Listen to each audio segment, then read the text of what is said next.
वो शिव किसी शरीर के रूप में नहीं प्राप्त किया जा सकता है, उसका केवल भाव बनाना होगा। वह तो एक वेव है, एक तरंग है, और वही वेव जब धरती तक आती है तो वो पार्टिकल में बदल जाती है, उसी को हम शिवा कहते हैं। मैं हिमालयन पीठाधीशन, हिमालयन योगी, विश्व का सबसे बड़ा अखाड़ा जूना अखाड़ा महामंडलेश्वर के पद पर मैं आसीन हूँ। शिव शव अर्थात शून्य, शिव शून्य है। शून्य में बहुत ज्यादा ऊर्जा है, एक पार्टिकल है, एलिमेंट है, एटम है, इलेक्ट्रॉन है, प्रोटॉन है, न्यूट्रॉन है, जिसका एग्जिस्टेंस दिखाई नहीं देता है लेकिन पावरफुल है। वो शिव किसी शरीर के रूप में नहीं प्राप्त किया जा सकता है, उसका केवल भाव बनाना होगा।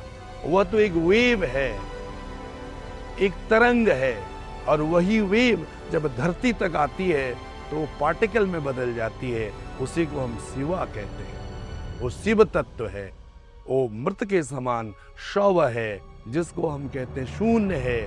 शून्य से ही, जीरो से ही हीरो बनना है, फिर हीरो से ही जीरो बनना है। यही ट्रेडिशन आज तक चला आया हुआ है, इसी को शिव कहते हैं। निराकार है, निर्विकार है, इसी को शिव कहते हैं। नहीं, लोग ना उसको ये समझते हैं कि ये बड़े शिव जी होंगे, बड़ा आकार होगा, तो अवेयरनेस नहीं है, जागरूकता नहीं है।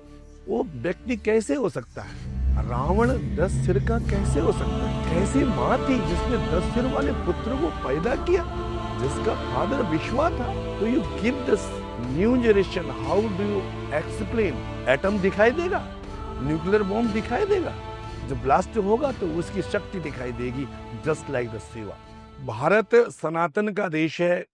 विभिन्न गुरुओं के विशेष प्रकरण से यहाँ पर आए और पूरे भारतवर्ष के देवभूमि हिमाचल, देवभूमि उत्तराखंड से लेकर के तमाम तपोभूमि अयोध्या से लेकर के बनारस से लेकर के वृंदावन तक, और उसके बाद हम दक्षिण में चले जाते रामेश्वरम तक। सारी धरती देवों की धरती है, तपस्वियों की धरती है, वेदों की धरती है, ऋषि मुनियों की धरती है। जगह जगह पर ऐसा बनाया गया है जिससे लोग सभी जगह दर्शन करते हैं। कोई आ पाते हैं, कोई नहीं आ पाते हैं।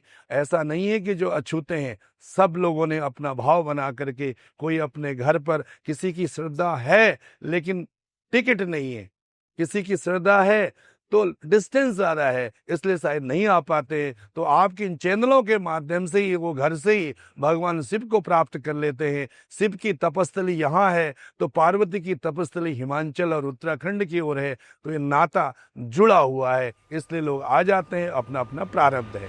ओम नमो नारायण।